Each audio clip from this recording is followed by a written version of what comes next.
Shalom, family. It's your brother, Priest Daniela, back with another video, just giving brothers and sisters a quick update on what's going on with the Lions of Israel camp, and also some of the projects that I've been working on because I'm constantly inundated with messages in my inboxes asking me when my book is coming out.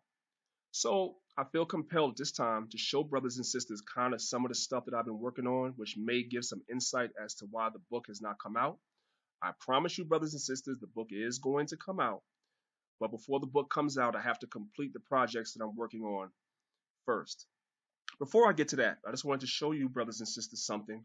Everybody knows about the channel that we have called Maccabees TV for Israel, where we have a lot of guests on and we speak about a whole array of subjects. Well, I get a lot of requests from sisters for a channel that deals with some of the issues that they deal with. And I heard your requests and I thought it necessary. There are certain subjects that's best conveyed from one sister to another. That's just the facts of the world. Let's give a common sense example. When it comes to women's health, their bodies, and things that they go through, I as a man will never experience those things. So some subjects in regards to that are best conveyed from one sister to another sister. When you start getting into issues of being a good wife, of course, as a leader of a household, a man is going to teach his wife certain things that she don't know.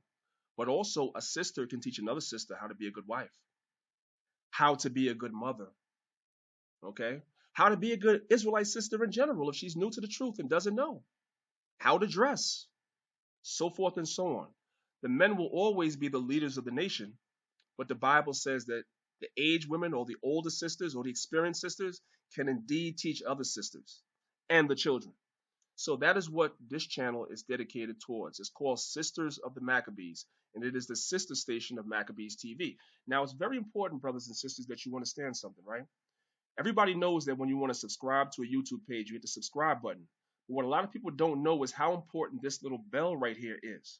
The bell is a notification bell. A lot of times people will say to me that they weren't aware that I uploaded videos on various channels.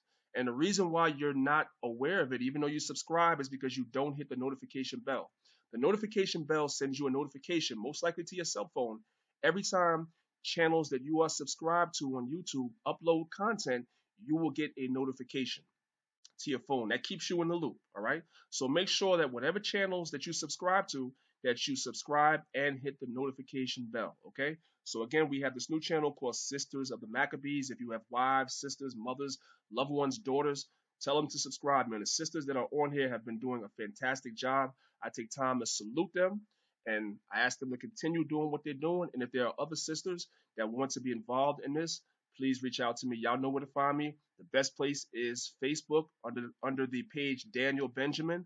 I mean, you can reach out to me here too, but the best one is Facebook under the page Daniel Benjamin. Of course, I'd be remiss if I did not tell brothers and sisters that may not know, but I think you all do. Make sure you subscribe to Maccabees TV as well. Hit that subscribe button, hit the notification bell. Okay? With that being said, let's get into the purpose of me making this video. Here we go.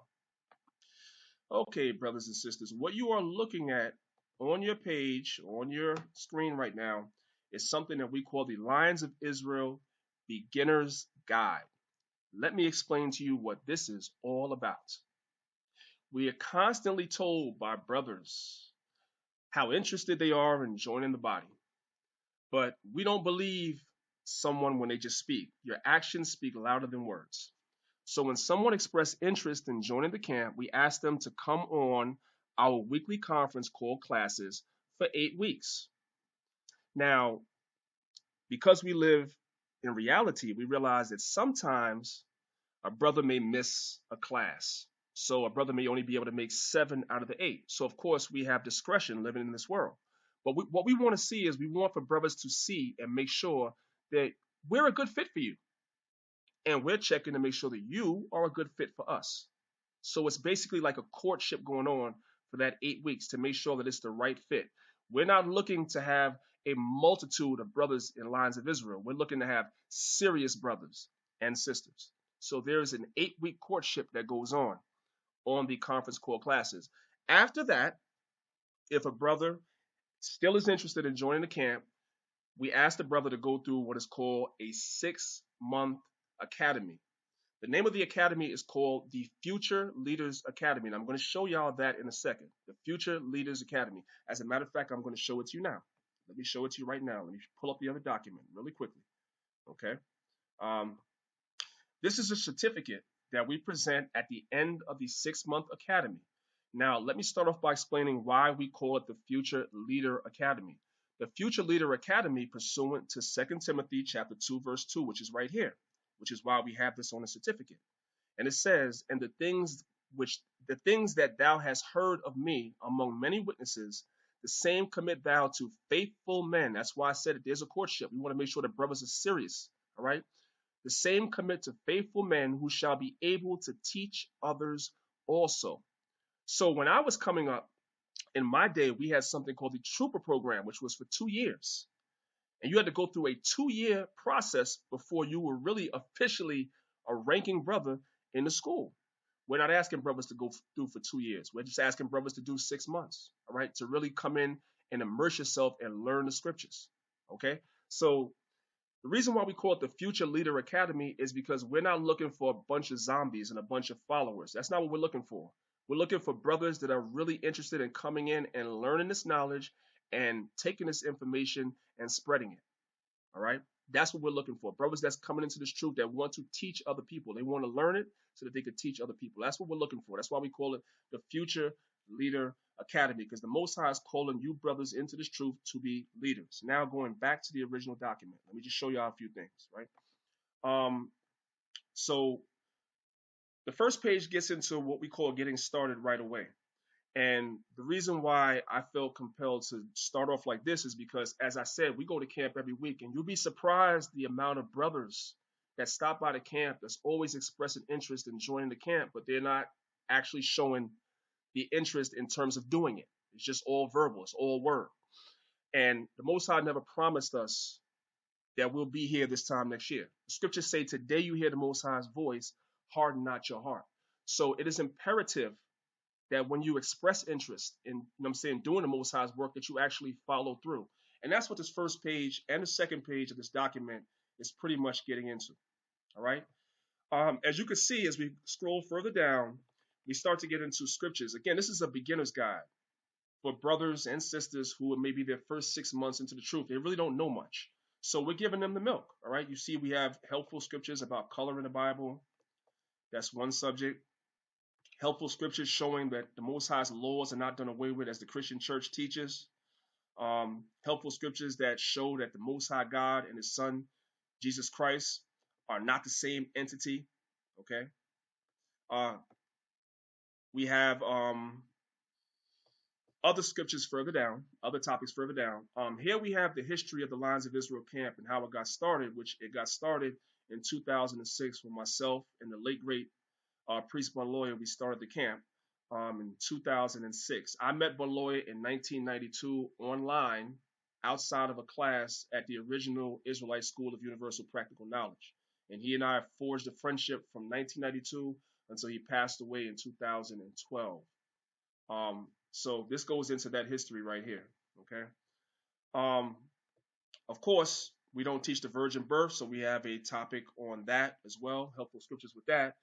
And of course, there are certain rules and regulations within the camp that we have, and this pretty much goes into that as well.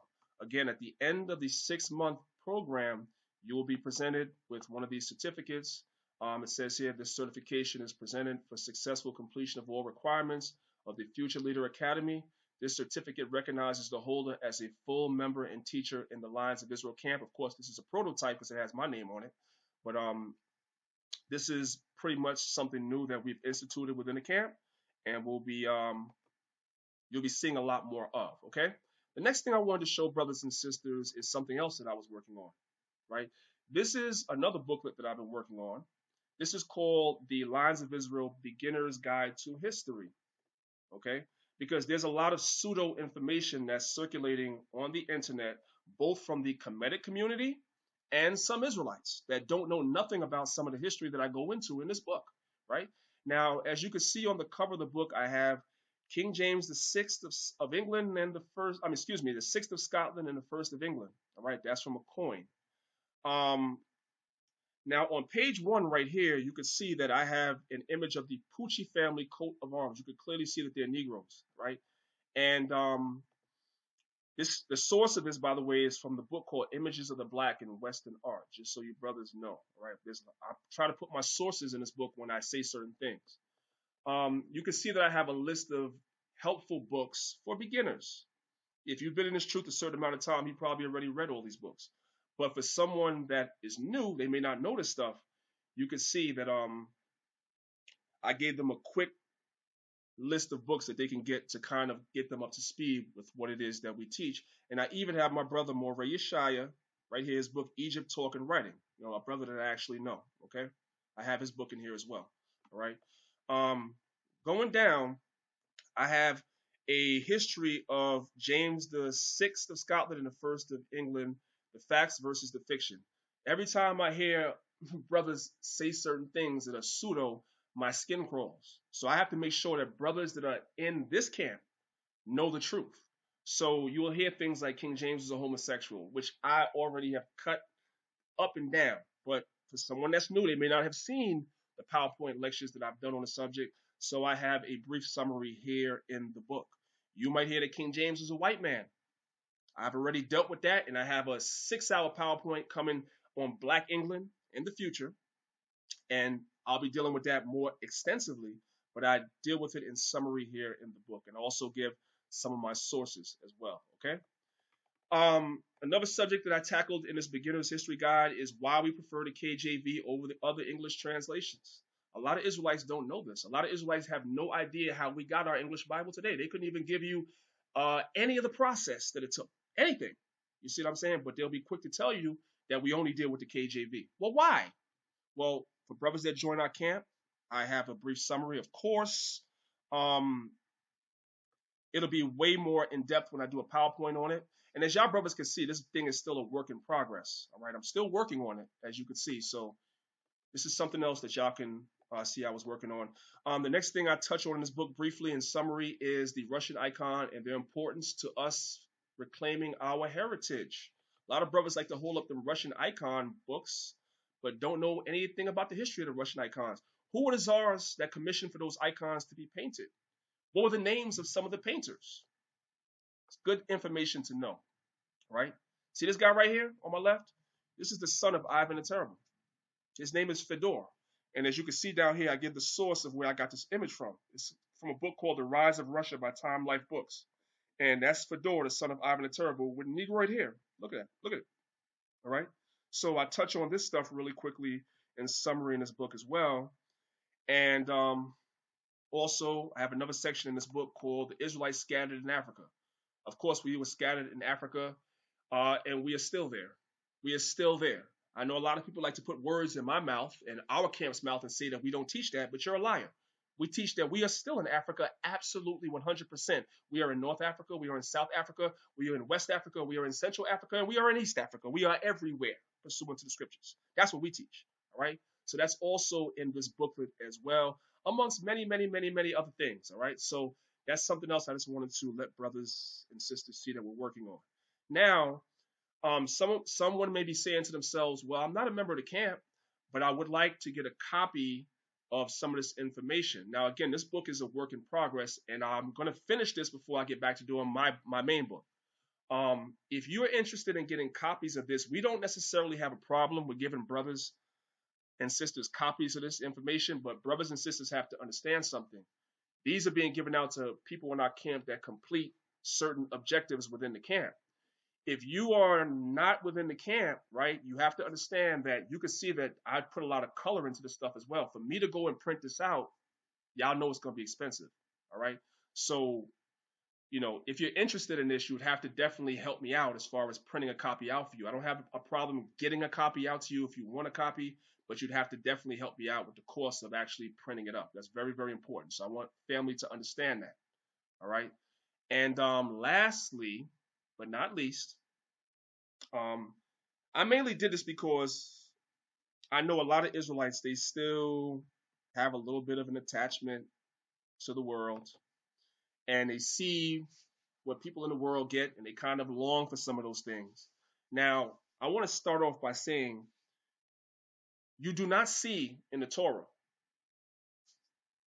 marriage certificates or instruments of marriage. You don't see it, it's not in there. However, it was a custom that some of our forefathers did do, right? When we read the book of Tobit, chapter 7, verse 14, it says, and called Edna his wife, and took paper, and did write an instrument of covenants, and sealed it.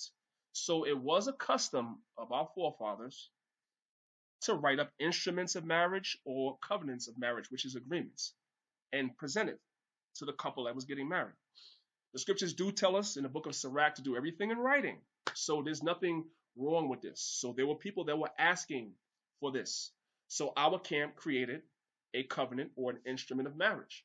So that when we do marriage ceremonies, and we are priests, so we do marriage ceremonies, and we do funerals as well. That when we do these things, if a couple wants one of these, we'll present it to them. No problem. All right. So these are some of the things that we've been working on, and a lot of the stuff is still works in progress, but I felt like I could show it to brothers and sisters so that you could kind of see what it is that we've been dealing with. So when you come to me and ask me about why the book hasn't come out, I don't want y'all to think that we're sitting around twiddling our thumbs. No, we're working on a lot of things. Okay. Of course, I got the Maccabees TV page. I have the Sisters of the Maccabees. We have about 4 other YouTube pages that we have to maintain. We have the website that we have to maintain. We have the camp that we have to maintain. We have events that we have to maintain. We have marriage counseling that we constantly have to do. We have classes that we constantly have to keep. And that's all within the context of the camp before we even get to our personal lives. So I know that there's some things that brothers and sisters want, me to do, and I am working on them, but I do have to balance my time out a little better than I was before. I also have 2 major PowerPoint lectures that I'm working on as well. Y'all know about one of them, but I have another one I'm working on because I've seen some stuff that has been irritating me lately. It seems as though people still want to make attacks on the Bible. So I'm working on a PowerPoint dealing with that as well. And it's going to make some people uncomfortable, but that's okay. They like making us uncomfortable dealing with the Bible. So I'm going to make them uncomfortable. But that's neither here nor there. So there's a lot going on, family. I appreciate everyone that's been supporting everything that we do. I also must say and commend the brothers that's in the camp that's really, really, holding everything down. Man, I would be remiss if I didn't shout out to Elder Zahab, the Elder Rakar, the Elder Kazaka Ball. These brothers are like my right hand man. They've come into the camp, man, and they've really just taken up the mantle to really try to take some of the pressure off of me, and I appreciate it. The captains, of course, Magun, Bunya Wasap, Tahan, Yawanathan. These brothers are doing an excellent job with everything that they're doing. Of course, all the officers in the camp. Deacon Aishiyar, can't forget you. You know what I'm saying? Of course, Officer Yashar, who's come in and dove in head first into doing this work. And, it's definitely helping us, do some major moves in the future, which y'all will see.